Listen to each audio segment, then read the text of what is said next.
daily occurrences that can really help us open up and say, yeah, there's something beyond me, something much larger than me, that my limited mind and ego cannot conceive, right? Cannot even describe.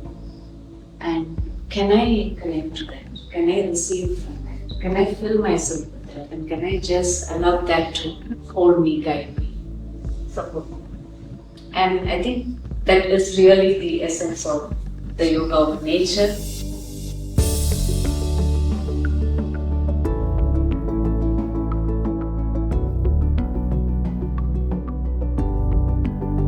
Nature doesn't want us,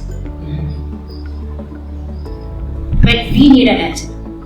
We need a trees, we need a plants. So how we have to understand and reconnect?